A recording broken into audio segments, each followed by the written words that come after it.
Welcome back to Whiskey Moments Podcast. I'm your host, Paige McCormick. Joining me today, Keaton Brown. How's it going, man? It's good. So first 18-year-old to be on the podcast. And so in honor of that, we have sweet tea instead of whiskey. We will still pour it in whiskey glasses, so you're good to sweet. pour that up. We didn't even open them so that you can hear the seal crack. So we'll do this, and then we'll just toast these up.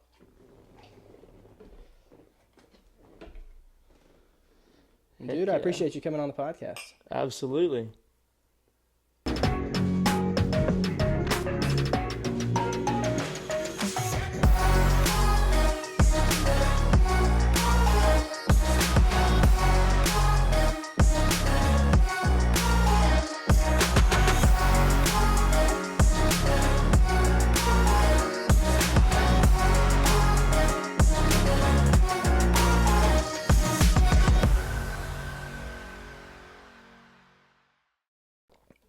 All right, so 18 years old. When did you start singing? I actually started singing, I guess when I was about 13. I started singing at church, which is a good place to start. Yeah. And so I started singing there a bit. And my grandfather, actually, he believes a lot in us grandkids. And so he's like, you know what? I think you got a knack for it. And so he lined me up to actually play at a little gig that he kind of pulled some strings that got me. And so that's kind of how it started. I had 45 minutes worth of songs for a 2-hour set. Oh, so I played over and over again the same dang songs.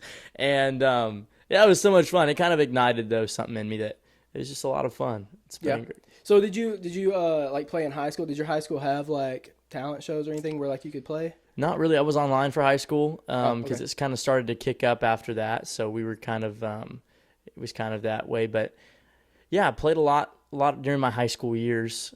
Played quite a bit. My parents have been awesome to be able to take me places and go a lot of spots. So it's been great. Yeah, I noticed. I went on like Apple Music and was looking at your music. By the way, like you just dropped a song like 2 days ago. Obviously, this will air in like a couple weeks, but 2 days ago from when we're filming, yeah, you dropped a song. So do you want to tell us a little bit about that? Yeah, absolutely. That one was written with a good buddy of mine, Bryce Long.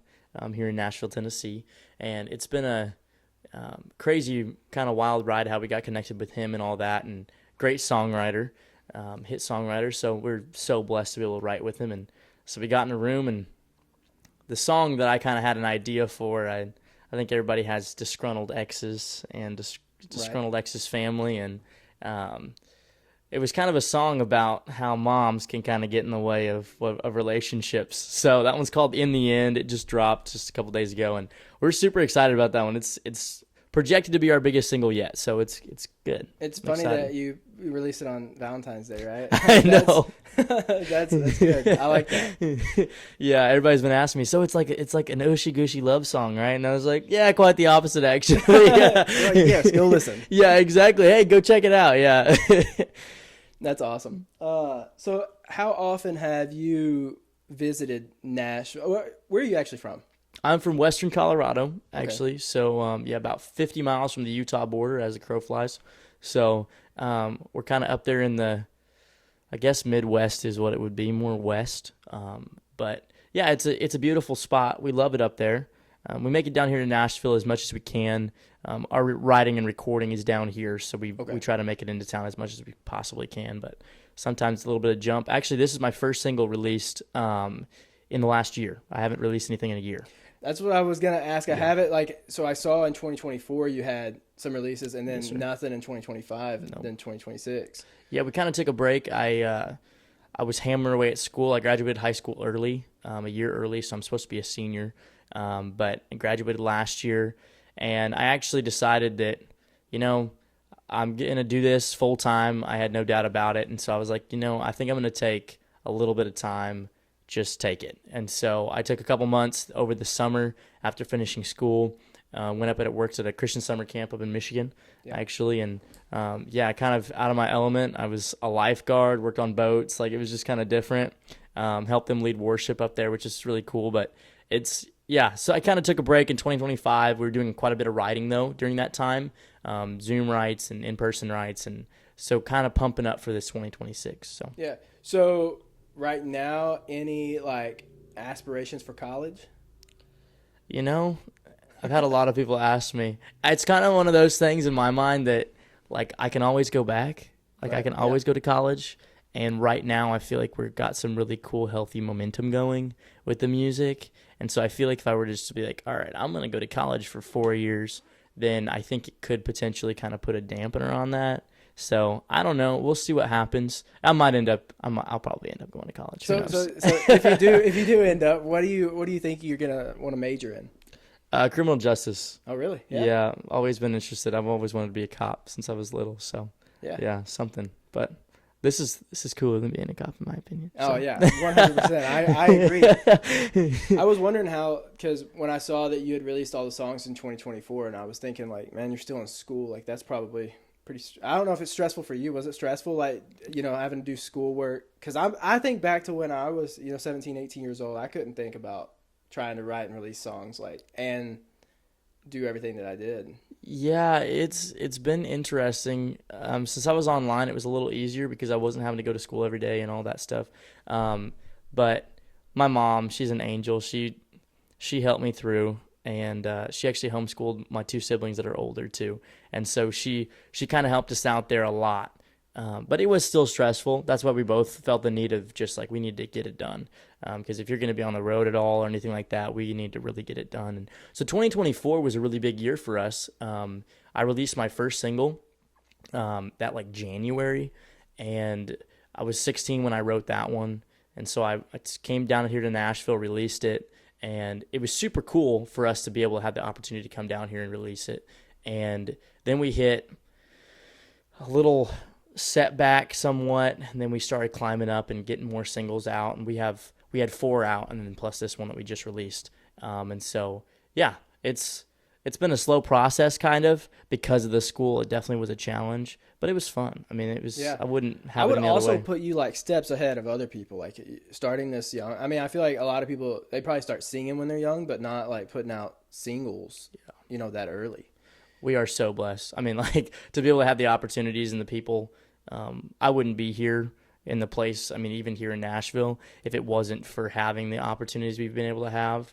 I got to play at the Bluebird Cafe a little bit this last year, I guess, and that was a super cool opportunity. But it's just because of meeting the right people, and I don't know. The business is so weird, but it's so fun because it's always like we were talking to a writer yesterday actually, and he's like, everybody's kind of guessing, no matter who you are. He's like, well, you could be in this business for 20 years and you're still kind of guessing on what you're trying to do, or the goal, I guess, of where you're aiming. And so he's like, it's a fun business because you got to do that. And so that's with us. It's just like, it's so much fun. Meet the people you want to meet.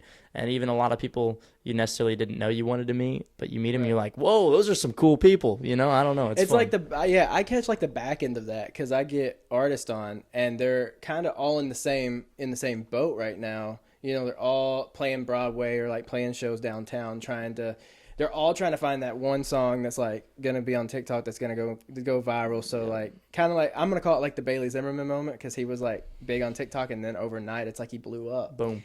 And they're all like everybody I've had on. I'm like, you get like you're one song away, like, but everybody's one song away when you think about it. And like downtown, there's a lot. So when you come to Nashville, do you try to play like downtown any, or is it more just like social, like meet people, right? Yeah, it's mostly meet people and writing for us. I have a buddy that plays down on Broadway quite a bit, and his name's Gabe Bullard. He's a guitar player, best guitar player that I've played with actually so far, and he great guy. He always gets me up to play a couple when we're down there. But the Broadway scene is so interesting to me and such a weird, just a whole vibe. And I think maybe just because I'm young and I'm 18 and I'm not 21 and they kick me out like at 6 o'clock or whatever the heck it is. So other than that, like, it's kind of an interesting vibe down there. I think it's cool, but I don't know. I feel like a lot of times, which is really sad because people move to Nashville with a huge dream, and they get caught up in that scene down there so much that it kind of sucks them in, and they get used to playing. Okay, they're 4 shifts a week. they're making enough money to have an apartment here. Mm-hmm. They're having a social life and like they like that. So all of a sudden you burned up 6 years when you could have been in your hometown working it like you totally could have. Right. And so if you're not riding, and that's the thing is Nashville's a lot like every other place we've been to and a lot different. There's like so many similarities and so many differences with the two. But I think a lot of it is that it's kind of a deep, dark hole in certain aspects of it. Yeah, absolutely. Because a lot of them get comfortable. Like a lot of guys get comfortable and they're like, well, you know, sure, I'd like to have a number one, but I get to make X amount of money and I'm still doing what I love. And so if that's what your goal is, which I'm not dissing at all because it's very steady. It's a lot of that. But for me, it's kind of like, I don't know. I love traveling. I love, you know, having different fans in different places that I can go see. And so that's important to me personally. So I guess the Broadway thing, we don't stay there a ton. We don't just camp there, I guess. Yeah. But yeah. I've gotten that from a lot of people that come on. They're like, you know, that Broadway scene just sucks people in, and like, when do they have time to write? When do they have time to go record? Because they're, you know, playing a stage for 8 hours and it's like midday to midnight or 2 a.m. or whatever. Like they don't ever have time to ever actually write or get out and do their own stuff. So yeah, and you're like a lot of your publishers, I don't know, some of your publishers are closed on the weekends, and some of these guys work all week. I mean, down there, they're like, oh, I'll have my weekends to work out. I mean, you really don't have that much time, and you're tired, and when you're working on no sleep, you can't write well if you're like not thinking straight. So that's the hard thing about that whole deal. I wish it was so different, because you go down there and you're just sitting there going, these guys should be packing stadiums. You're like, some of these people, they can sing. I mean, they can out-sing anybody that I know, including me. And you're like, these guys should be the ones recording stuff, because I would listen to this guy, you know? Right. It's sad, but it's also, you know, some people, I guess just like anything, some people make it and some people don't. Yeah, it's like the hard truth of Broadway, of downtown Nashville. Yeah. Like it's just part of it. It's just part of the scene, and it is so crazy. Like we don't go downtown very often. I don't like downtown. Just now that I've been here, I just don't like it. Yeah. So like a lot of the artists I have on, I'm like, hey, let me know when you're in town, but they're always downtown, and I'm like, like, darn it. Like, I don't want to go. Yeah, I got to pay $50 in parking just to come to come see you. So, yeah. That's the worst part, which, I mean, cheaper than a concert ticket, I guess, technically. I guess so. Yeah. Do you play gigs, like, back home? I do. Yes, sir. Yeah, we're trying to get on, actually kind of trying to be on the road this year. With school last year, like I said, it was a little bit rough, and then taking that time off, I kind of was a little bit behind with my gigs. And so this year we're really hitting it hard. We just had a nice run a couple weeks ago where we did 4 shows, and that was a lot of fun. And so we're hoping to have that consistently throughout the summer. Yeah. You know, summer months are tour months, and then we can hit it hard writing and stuff again during the fall. And of course I'll be writing all the time because I love it. So it's that kind of deal. But are y'all looking like all over for like as far as like gigs go, like just all over the U.S.? All over the U.S. Some places too, some other places too. We were just talking to Thomas, which you had on here a couple of days ago. He was saying that there's a big hunger in Hawaii, and I was like, buddies, let's go to Hawaii. Why not? Why not Hawaii, right? So yeah, kind of everywhere. We're really mobile. My dad kind of travels for work, and so it brings us. He can do remote, so it brings us a cool atmosphere. We can kind of run around and do a lot of stuff. So yeah, kind of everywhere we can get our foot in the door. A lot of Texas places we're trying to get in this year. A lot up in Colorado, Utah, Wyoming, those kind of spots are what we're really hitting.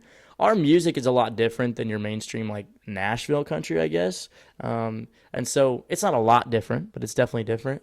And so I feel like a following that we're going to grow the best is probably not going to be a main hub out of the South. It's probably going to be a more Western sound. We're kind of a vaquero kind of sound. So I don't know, it just depends. I mean, I'm hoping we can hit everywhere, but you know, our following is kind of growing in those states more right now, just because I did a little bit of rodeo growing up and stuff like that. So we're kind of hitting that really Western rodeo crowd. So yeah. Yeah, that's awesome. So you were just at NFR. Yes, sir. when you went out there, was it just to go to NFR, or what were you going for? Like, were you playing? What were you doing? I was playing. We had a couple gigs this year out there. We've played there for the last 3 years. First year, came in not knowing anybody, anything, what we could do, what we couldn't do. And I think it's been 4 years, actually. Yeah, 4 years. Sorry, 4 years. The first year, yeah, we had no idea what we were doing. I didn't think I even had released music. Yeah, I didn't have released music out.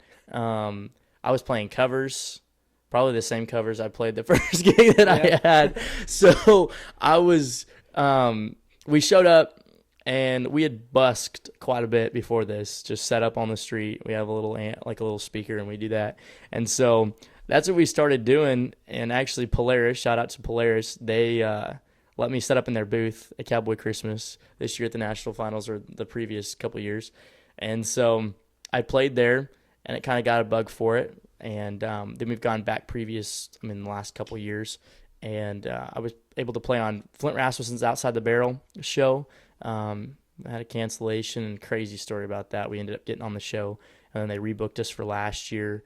And so we got to play that. And cool. So this last year we played at Rio, the casino.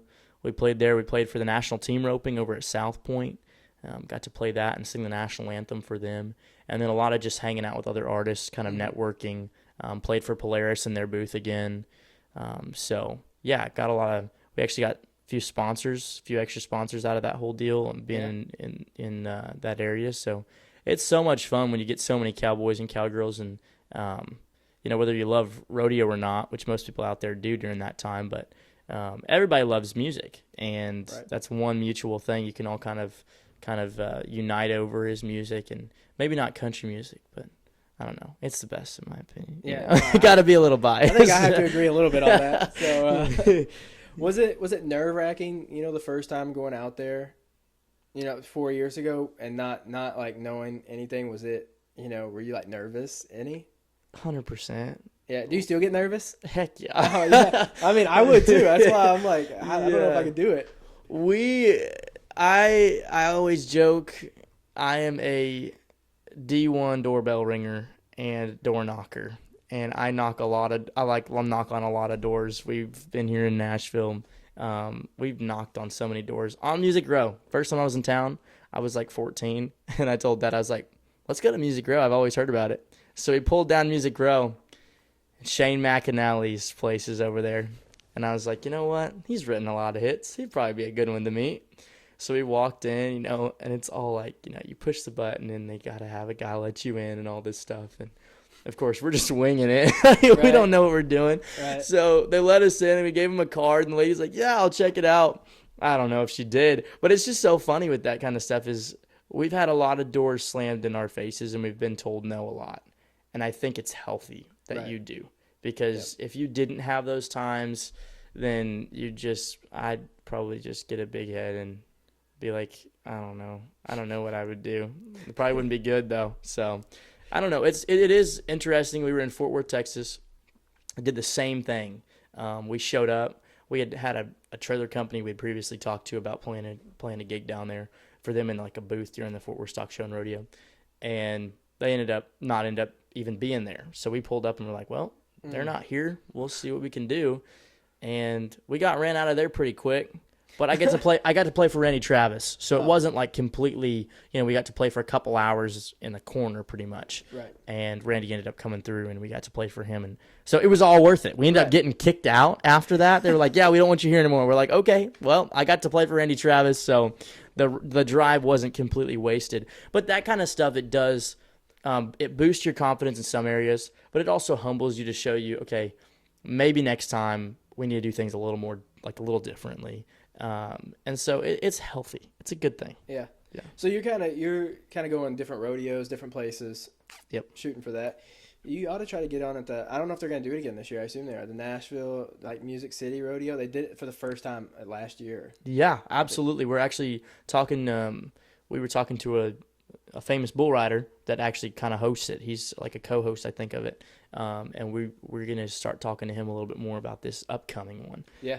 Because that was a super cool deal. We wish we could have hopped on it last year, but yeah, and they got to work out their kinks too, because it being the first one, There's always Which, things. I mean, it was fun. We enjoyed it. We went, and I didn't know any of the people. I don't know anything about bull riding or roping. Yeah, no, I've been to the shows. Like, I enjoy watching them. I don't know anything about them. My wife used to do, like, barrel racing maybe and some other stuff. So, like, she knows some of it, but I don't. I just enjoy it, and I laugh at the dude that is the guy that's talking, that's always making jokes and, like, in a barrel and, like, doing goofy stuff. So, but, yeah, this past year, I mean, I think because it was the first one, I think they had, like, Reba, Jelly Roll, and Tim McGraw. Super cool. Yeah, so it was. They had a stacked. But I don't remember there being any, like, openers.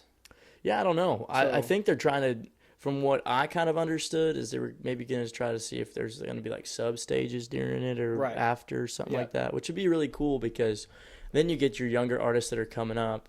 You know, even if you got established artists like Hudson Westbrook or those kind of guys to come in and slide in, it would be great because a lot of people are like, we don't listen to Reba anymore, but we love some Hudson Westbrook. So that's kind of the difference. And there's a lot of other bands that are coming up too that would be great to kind of break up those different listening groups. Your audience is so different now. So it's cool. Yeah, the rodeo, I mean, I'm glad that you didn't call roping like lassoing, because I probably would have laughed. Because I at least you know ball a little bit. You know it.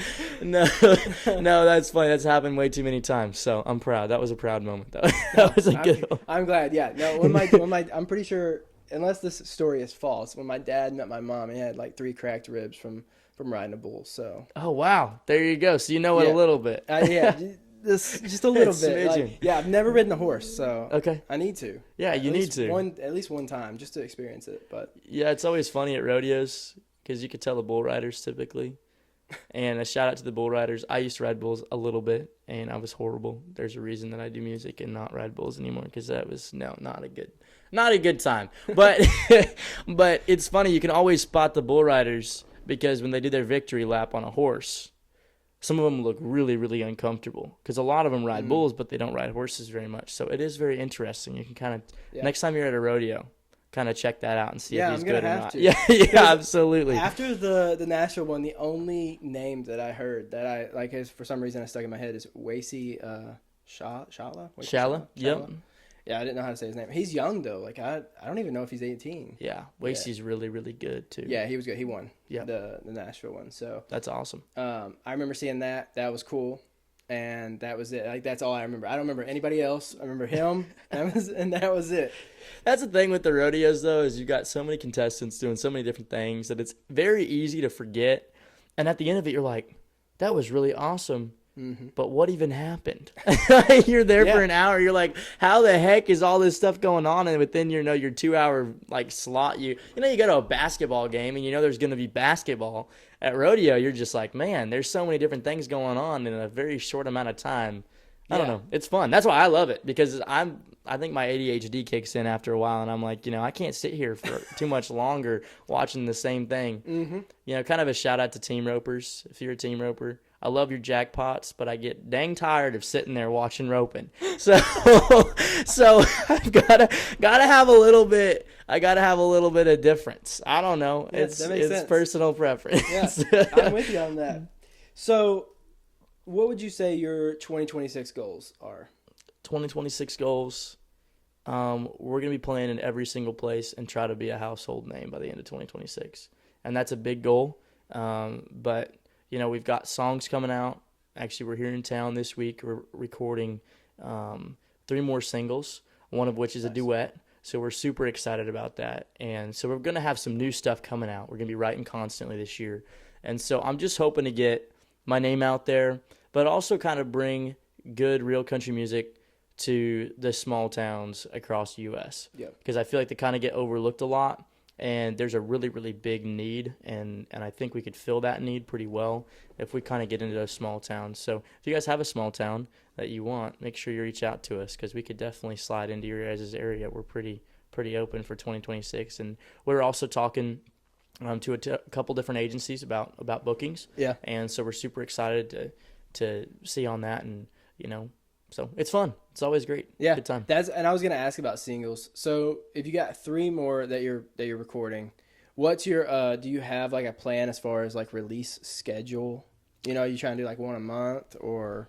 Yeah, it depends. We'll probably try to shoot for springtime for the first one, just because we're just now getting to record it and that kind of stuff. And that most likely will be the duet. We still got to talk it over. Shout out to Bailey Marie. She's the one that's going to be on it. She's from, I think, South Carolina, North Carolina, somewhere up there. Okay. But she decided, we wrote that one together, and so super excited about that one for sure. So we've got that one recorded. I don't know for sure our plan-wise what it looks like. Probably, once every 2 months, once a month. It just depends on what we end up shooting for. Right. We've kind of been focused on getting them recorded, and then after that, we'll kind of focus on, okay, let's see where we're going to be, what we're going to be doing, so, right. Release parties-wise, if we could have. So it'll be fun. It'll be great to we haven't had this much momentum with the different songs in a while. So we kind of are crossing a new bridge, I guess. So yeah, that'll be fun. 2026 sounds like it's going to be a blast. I'm hoping so. It's super fun. All right, cool. We're going to jump into a would you rather question. All right, let's do it. All right, first one. Would you rather fight a sloth that moves at normal speed or a cheetah that moves at sloth speed? Like normal speed for the sloth, would that be like a fast sloth then? Yeah, I think so. Like, I think it's a sloth at like a normal animal speed. Okay. Or a cheetah at sloth speed, right? So I don't know. That's tough. Man. Yeah, I feel like, I don't know. Just because I'm a boy, I think I'm gonna have to go with the cheetah. Just because it sounds way cooler that I kick some butt on a cheetah. I mean, I think cheetah. that's a pretty. I think it seems like a pretty fair thing to pick because it's gonna be moving super slow. Yeah, and I think that would be way more manly to be like, yeah, I wrestled a cheetah. Right, than a sloth, right? If you just tell someone you beat up a sloth, like... They'd be like, dude, what are you doing? Yeah. And you're like, no, wait, it moves at normal speed. And they're like, still, no. dude. Yeah, normal speed for a sloth is pretty slow, right? I mean, like, come on. No, that's great. Yeah. Oh, that's funny. All right. So, who do you pull inspiration from as far as just... Who you listening to? That kind of stuff. We were just talking about this with somebody else the other day that I kind of, as a young artist, I listen to so many different things. Mm-hmm. And I listen to a lot of different even genres of music. I don't just stay in my country lane. I'm not much of a rap fan. That might be a little controversial with you guys, but I'm not much of a rap fan. And it's so funny because the more I listen, the more I could hear different things that I'll be like, okay, I'd love to implement that into something. Whether it's pop, whether it's rock, whether it's, anything like that. And so not necessarily that I want to, uncountrify myself, I guess that's probably not the right wording, but not that I want to kind of water down my country roots. But there is super cool ways you can kind of implement that stuff. So I kind of listen all over the board, a little classic rock in there, here and there, and other stuff. It's just, it's good. I think listening to other stuff than just country it broadens your horizons a little bit. So I'm a big Ed Sheeran fan, actually. Are you? It's kind of funny. Yeah, I really respect his vocals. So, hey, if you're listening, Ed, if you're out there, you got a #1 fan here. So. Hey, they're saying that he's moving to Nashville. I've heard rumors. That's exciting. Super exciting. I don't know if he actually is, but I've heard rumors. Yeah, there you go. We'll tag Ed in this video. We'll tag it down below. Yeah, see what happens. If he ends up coming on the podcast, then I'll call you up and you can come. Sounds great. Yeah, we'll make it we can do a co-host interview with him. Yeah, there you go. All right, so if you had to pick a Mount Rushmore of your favorite artists, right? You get top 4 favorite artists. Who are you going to put up on the Mount Rushmore? Just your all-time. All-time, doesn't matter if they're alive or dead? Doesn't matter. Oh, man, alive. George Strait. Yeah. He was in mine. Yeah, that's. I mean, he's kind of the GOAT as it is. But, George Strait is a prime example of what country really is. So I think that's really special. Cody Johnson, in my book, is a big one for me. I just think that, growing up, a little bit of the rodeo thing has been really cool. Yeah. And a really cool experience. And I think that he experienced that too. And I think that's really special. Kind of shows where his music's at and kind of the goal he's shooting for, which is really impressive. Man. It's tough. Yeah, that is tough. Willie Nelson. Yeah, and then the 4, man alive, you're putting me in a box. Oh man, I just had one on the tip of my tongue.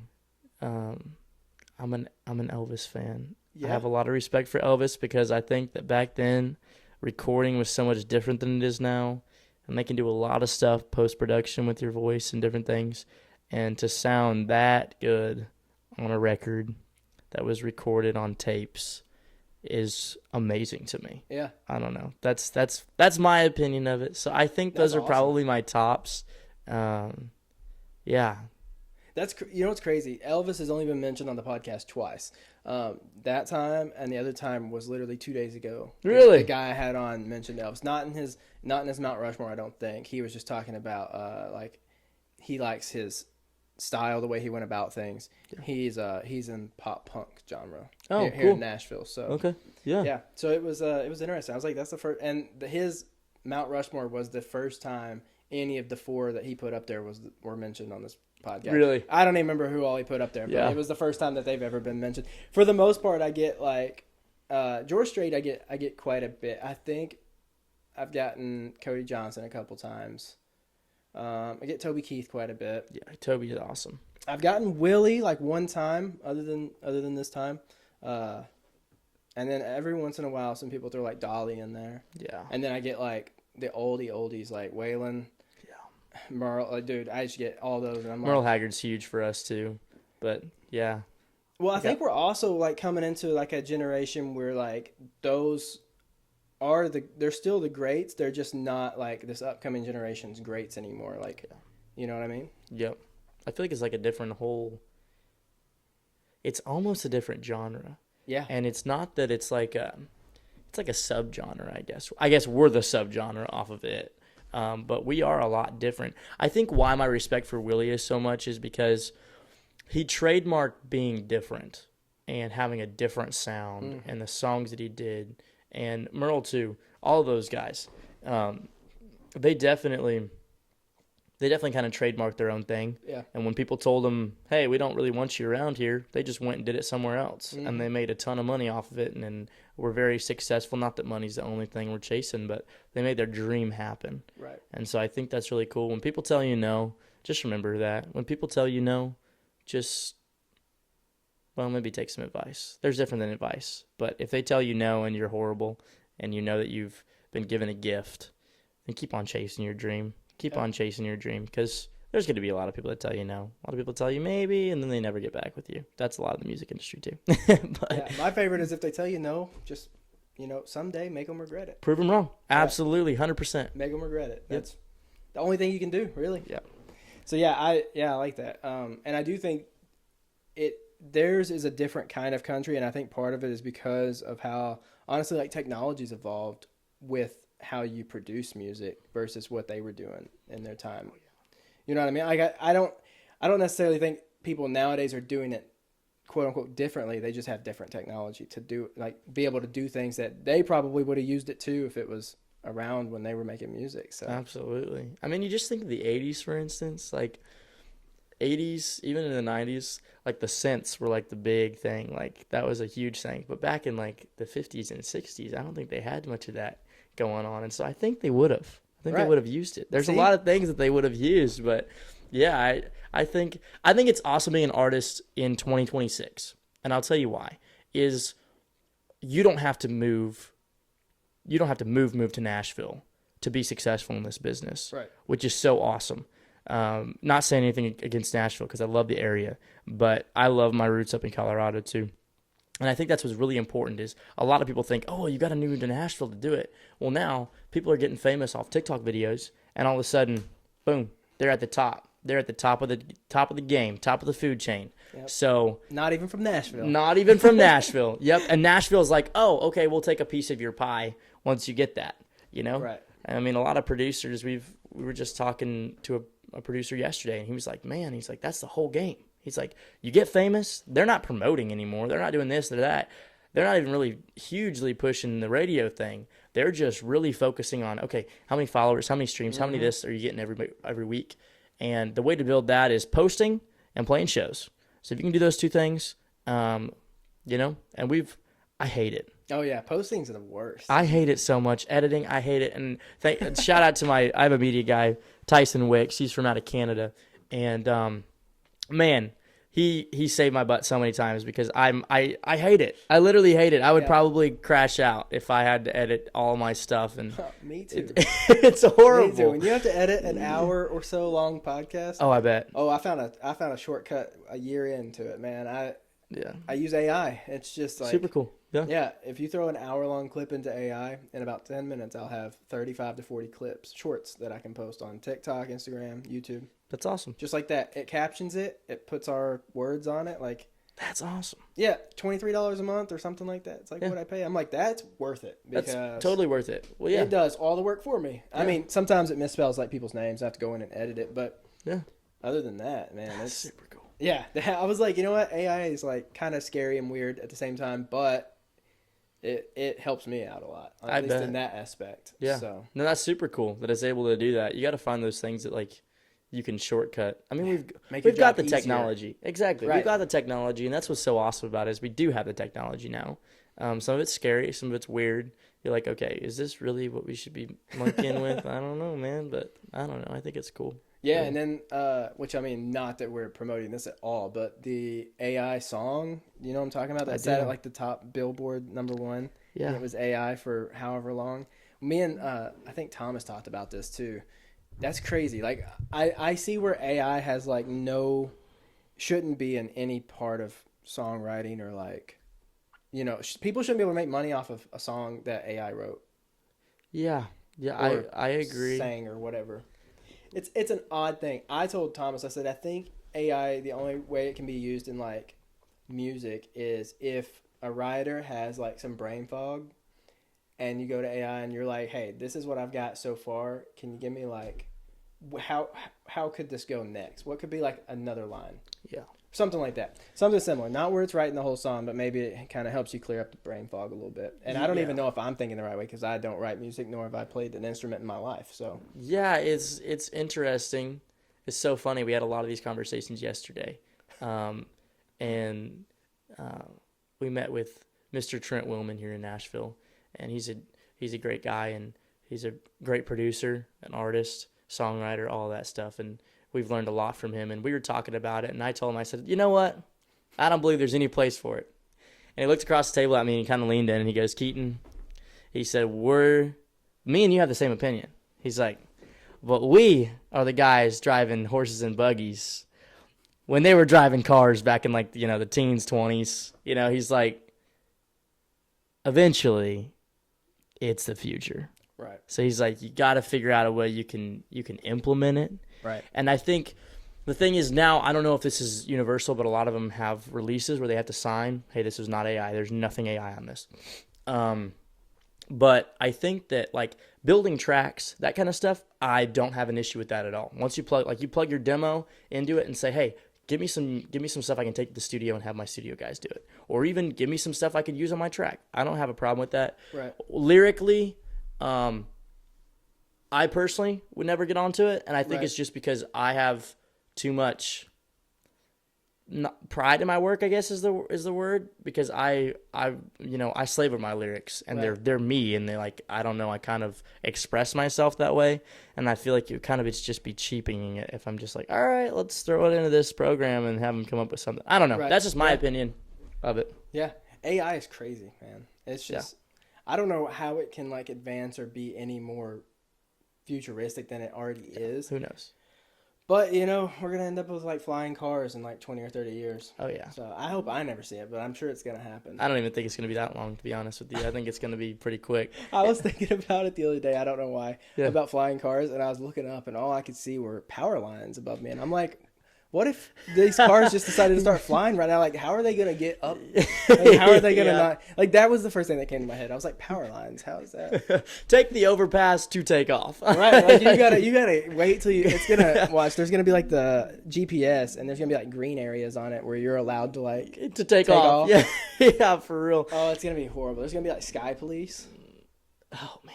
I don't know. I could speed more if I was up there. Yeah, I don't know. Just get the fast. There's so many things that's going to...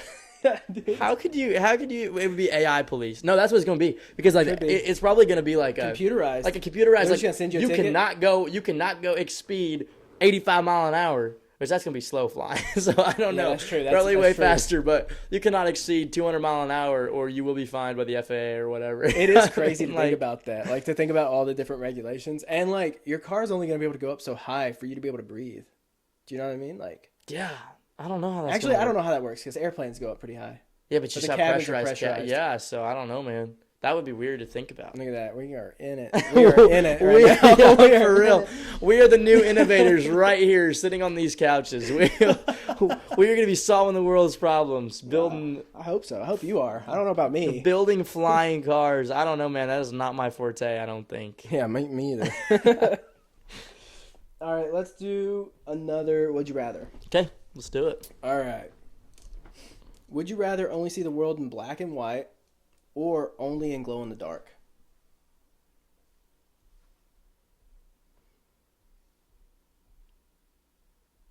I promise I'm not afraid of the dark.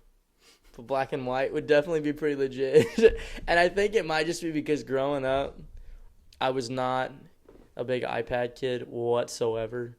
And if we did watch something, it was typically from like pre-70s movies. Oh, yeah? We watched a lot of black and white, like a lot of Westerns, a lot of those kind of things. I think that's kind of shaped who I am too, just a little different. Mm-hmm. And so I don't know, black and white wouldn't be too bad. I think that's just what I'm used to. Like if I'm like looking through a screen, that's what I'm used to kind of thing. Yeah. So I don't know, black and white would be pretty cool.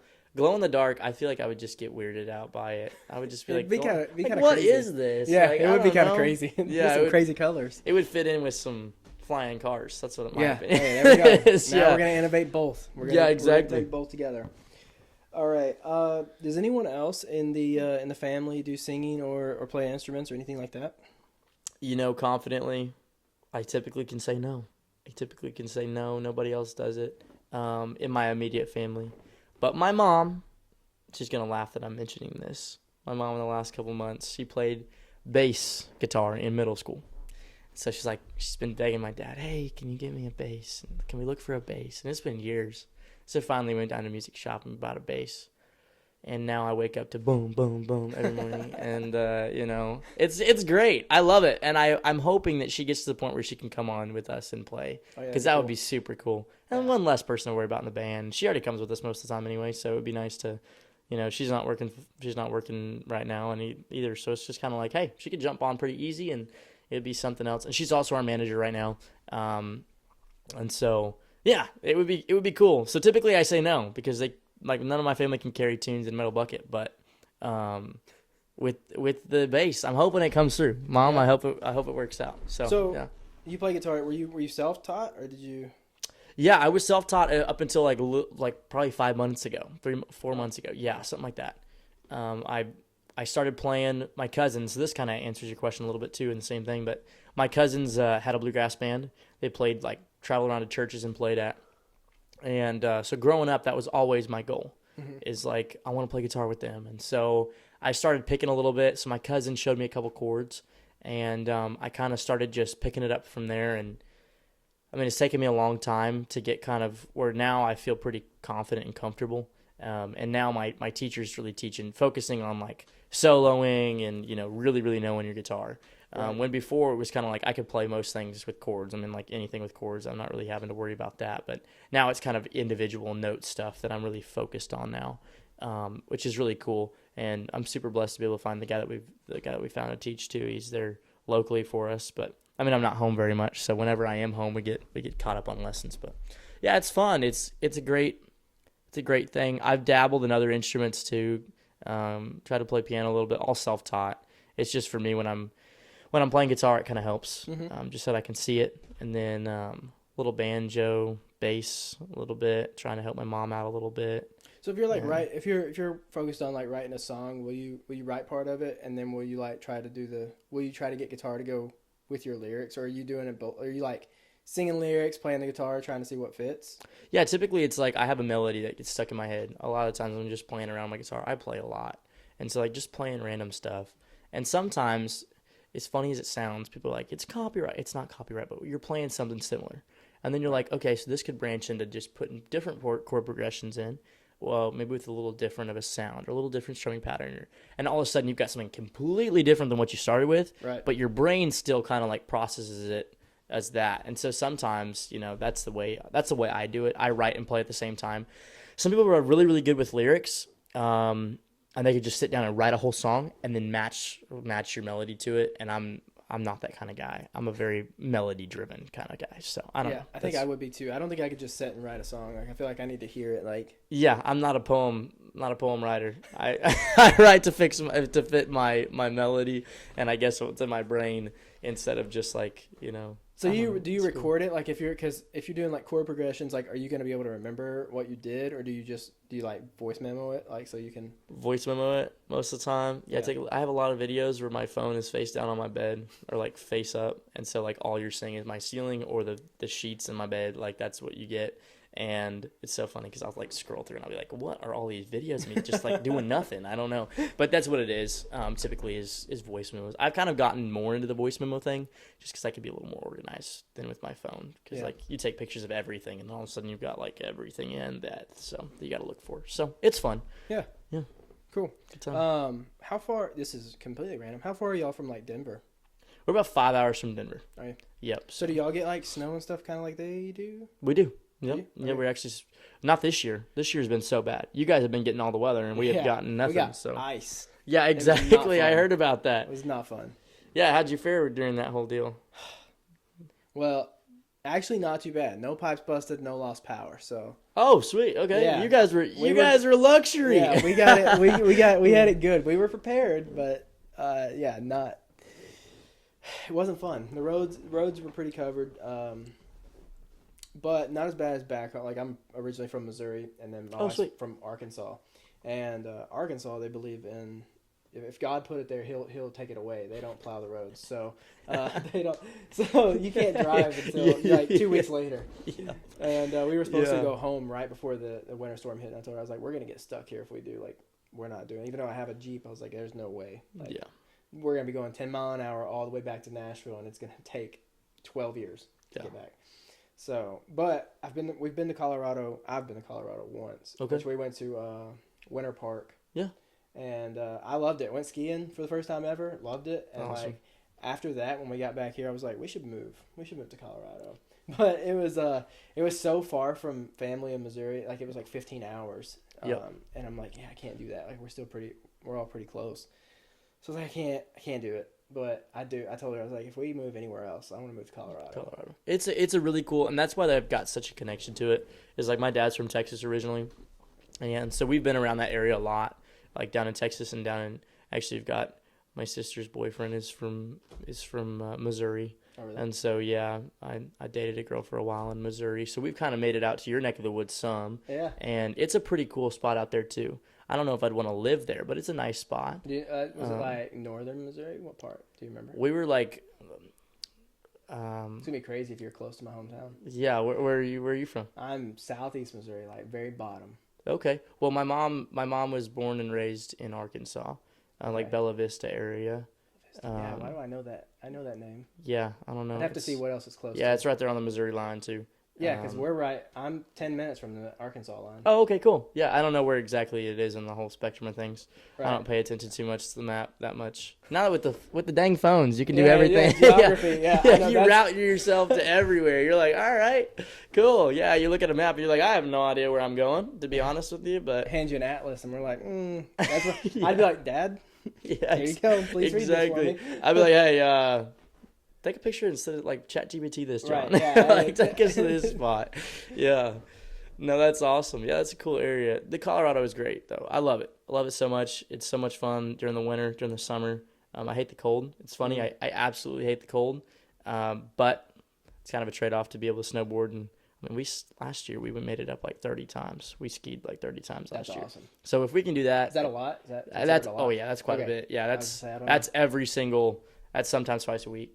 So yeah, I think that's like what I would be doing. Like I like to play basketball. Okay. And I told her, I was like, I feel like if we worked somewhere and I was able to go skiing, like I would ski on like the weekend. Like I would just go skiing. Yeah.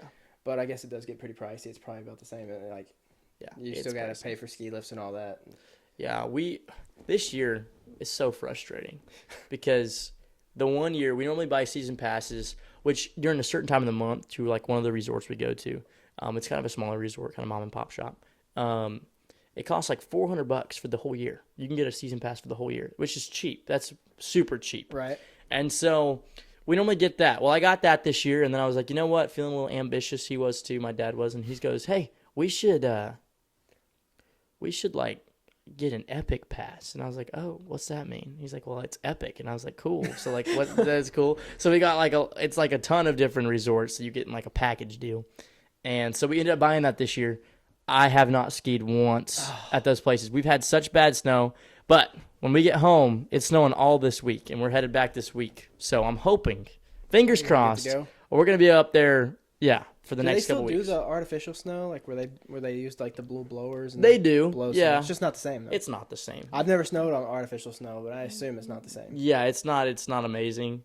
It's like East Coast skiing, which is funny. We make fun of it out here. We always make fun of it, but I mean, they've been getting better snow than we have. Like, my family up in PA were like, Vermont's getting hammered this year. And we're like, well, send it our way because we have no idea what's going on. But, yeah, it's been fun. Yeah, we're hoping, the last 2 or 3 years we've been trying to make it back to Colorado. It's just the resorts are so expensive. It's ridiculous. Like, so lift expensive. Tickets are like, I mean, it's like $100 a person per day. Yeah. At least in Winter Park it was, and that was 4 or 5 years ago. Yeah, now the resort that's closer to us, it's about an hour and a half. It's Telluride Resort. It's kind of well-known fancy, well-known. I think they're $299 for a lift ticket a day for one person. So I did that last year, or the year before last, did a couple days, and every day I went up there, I was like, the snow that I went up there, the days that I chose to go up there, it was my own fault. The worst snow that I had skied on in a long time was up there, and I was like, it was like spring skiing, which is okay, but I was just like, you know what? That was not worth $300 for me to come up here. But yeah. I'm hoping it kind of goes back. I doubt it's gonna happen, but I'm hoping it goes down. But that's how we were when we went to Winter Park. We all rode the lifts up to the top of one of the hills. There was a restaurant that set up there. Yeah. And we went up there, and it was $100 for us to get like 2 bottles of water, some chicken strips, and one thing of chicken strips, and then a salad. And it was $100. And I was like, I'll never eat here again in my life. Yeah, ever. Exactly. We're packing lunches, kids. Yeah, I was like, there's zero chance that I ever eat here again. Yeah. And I think a lot of those places make up for they're like, oh yeah, we've got the lowest lift tickets in town or lowest lift tickets in Colorado. And then you show up and it's like the food, like you said, you show up and you're like, oh, then everything else will be. And then they're like, no, I'll take $50 for that bottle of water. And you're like, what the heck is this? Yeah. It's worse than Disney, man. Yeah. I mean, like, rip off. If you're worse than Disney, that's pretty bad. Yeah, exactly. No, for sure. All right. I've got a couple more questions. Sweet. Favorite song to cover? What would you say it is? This is funny because it's changed a lot. Like every single year it changes. This year, I'm on The Truth by Jason Aldean. Yeah. Right now is my favorite one to play, and I wouldn't say it's my best sounding cover that I sing. But it's one that I'm just like, man, that's a good song. Like when I sing it, I'm like, dang, that's a great song. And so, I don't know, for that, that's probably my favorite one right now. So when you first started out and you were only doing covers, what was your like go-to? Amarillo by Morning, there was 2 of them. Amarillo by Morning, or there's a Midland song that I played. It's called 14 Gears, and that was one that I played a lot. My grandfather's favorite song, so I ended up playing that one a ton because he was always at the shows and he'd always be like, "Hey, play this one, play this one." So yeah, Amarillo by Morning, man. Yeah, fantastic song. It's a classic. Yeah, we got to see George one time, and he only got to play 5 songs because it got rained out in Nissan Stadium. Oh no! And the song that we were all exiting the stadium to was Amarillo by Morning. He was singing it, and we were like on the floor, like 5 or 6 rows from the stage, so we were the last ones out, and we got it was so bad. It was literally like tornado weather, and they shut it down right there when it hit, and so we got soaked because we couldn't get out. Like, did they have an opener, or was it just him going up? No, we got to see Stapleton. Oh, okay, sweet. But everybody had a rushed show because they wanted us to see George. Didn't know this. If they perform at least 5 songs, they don't have to refund you. He performed 5. Yeah. I didn't know that. Yeah, so that's cool. Nissan Stadium's policy. But we got to see, it was Little Big Town and then Stapleton. So Little Big Town did like just their main songs that everybody knows to try to get through. Yeah. And they like, none of them announced like their band or anything. They just did their songs, got off stage. Played them next band came up. Stapleton came out, played like his most well-known songs, and then got off the stage. George came out. He actually introduced his band, but he did.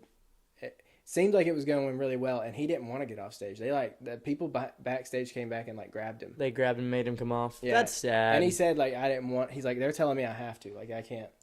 Yeah. So, sorry, but he did. guys. He did finish the song, but it felt like a commercial because like he's singing Emerald One Morning and everyone's freaking out and like running and like lightning striking and like it's just pouring down. It's like a scene out of Twisters, dude. It was straight up. It was. So yeah, my parents were like, so I have really bad luck at Nissan Stadium. Anytime I go to any concert that's outside, we get rained on. Like I'm the bad luck. Any concert we go to, we get rained on. Good grief. Yeah. So well, we know who not to go to a concert with. That's right? That's what my parents. They're like, we're not ever going to another one. They were like, unless it's closed in. Like we'll go to Bridgestone Arena with you. Yeah. But we're not going anywhere else. That's crazy. And and even like we went to a few Titans football games. Got rained on. On a day that had no rain on the forecast. Rained on us going in, rained on us, went into overtime, and we were like, look at those clouds, maybe we should go. No, we got rained on. So it's like, dude, there's something with me and Nissan. Like I'm not supposed to be there for some reason. So I am glad that they're building a new stadium with a top over it. Yeah, so, yeah, good thing you're not an artist. That would suck. that would be awful. You show up, you're walking on stage, you're like, everybody, oh crap, it's raining again. I am planning to go to CMA Fest this year though, so they better watch out. I'm telling you. Everybody's gonna be like praying, rubbing their lucky charms, whatever you want to do. They're like, all right. They're gonna see me walking. They're gonna be like, oh, here we go. Security's calling back to the back. Hey guys, we've got a hot one coming in here. This guy has always had horrible luck coming in here.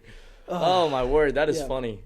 All right, I got one more would you rather for you. Cool. All right, would you rather drink from your ears or eat from your belly button? Well, saying that I'm a very hygienic guy, is that how you say it? Hygienic? Hygienic. I think it is. Yeah. I think. Is that even possible to eat from your belly button? No. Well, neither is drinking from your ears. But... Yeah, that's true. I am a big back minus being big. I am a foodie. I like food all the time whenever I possibly can eat it. I hope it doesn't catch up to me. Genuinely. I will be 500 pounds. Probably eat from my belly button. Yeah. I feel like that's more normal than drinking from your ear. Yeah, I feel like that would be just a little weird. I mean, technically you could if you had like a little hose you could siphon. Like if you would gas, you know. I feel like that would like a straw, like a straw out of your truck. You know, you siphon the gas. I feel like you could do that with your ear. Oh, I see what you're saying. Yeah, so like that run you just wouldn't like have to like sit here. Like... Yeah, I don't know. I just think about it. Think about some of the things you drink and like pouring that in your ear. It just doesn't sound. That would hurt. It doesn't sound fun. No, eating from your belly button doesn't. It sounds weird, but it seems more natural. It seems like you're just feeding your stomach, you know. Yeah, yeah. I mean, it wouldn't make sense. It has to be small bites. Be spoon feeding. It's like baby spoons, like little scoops. I don't know, man. I mean, isn't that kind of what a feeding tube is, though? Oh, it could be. Well, I don't know if a feeding tube goes. It doesn't go through your belly button, probably, but like pretty near. It goes through something. Yeah. I mean, isn't your belly button originally your feeding tube? I mean, like when you're in the womb. Yeah, it's your umbilical cord is. Yeah. Man alive. I think. Listen, don't quote us on it. We're not. I don't have kids. I don't know. Yeah, exactly. I don't know. I don't have kids either. I know both of us. All right. Last question. Cool. If you could go on tour with anyone, who would it be? Man alive. This is hard. This is so hard. Man. Oh, man. I don't know. It is tough. That is a tough one. Super tough one. You know, obviously going on tour with George Strait would be awesome and an amazing thing. But thinking at it this way, a longevity side of things, like what is this going to be doing for the younger crowd? Because a lot of his fans are in the older bracket. He's got fans of all brackets, but a lot of his people showing up to his shows are your like middle-aged to kind of older. And maybe I'm wrong about that. If somebody knows that, then maybe okay, cool. I didn't want to like say something and make myself look too stupid. I think that was spot on. Pretty safe, but someone that is obviously established, but younger too. And I think Kojo would be awesome. Mm-hmm. And I think we know some people on his like part of his team, and he just sounds like a cool guy. And I think it might just be because the whole rodeo thing, like we had mentioned earlier in the podcast, like the whole rodeo thing and just having the same kind of roots, he would just be super cool to hang out with just because we have so much in common. Yeah. And so it would be really interesting. Like, sure, there's a lot of guys out there, not in the country world, but other guys like, okay, Benson Boone, like all these guys would be super cool. And like, they're super awesome people. But we just wouldn't have much chemistry, I feel like, because there's not much in common. And so I feel like going with somebody like Cody Johnson. So I guess that's my answer is Cody Johnson would be a super cool guy to go on tour with and, kind of hang out with those. And up and coming, too. I mean, artists that'll probably be, by the time we're the up and coming artists, they'll probably be on tour. And Emily Ann Roberts, we played a little show with her up in Colorado this year. And she's just a jewel of a person. Like, she's just great. Yeah. And her husband's awesome. They have that whole YouTube, Instagram thing going on, the social media thing. And it is awesome. It is so cool. They're just like who they are on screen is who they are when you meet them. So that's special, too. Yeah, so, absolutely. I don't know. Any of those artists, either of those artists would be great. That works. Yeah. All right, that's all I got, man. Sounds great. Well, this is so much fun. Yeah, I appreciate you coming on. We'll toast our sweet tea out. Sweet.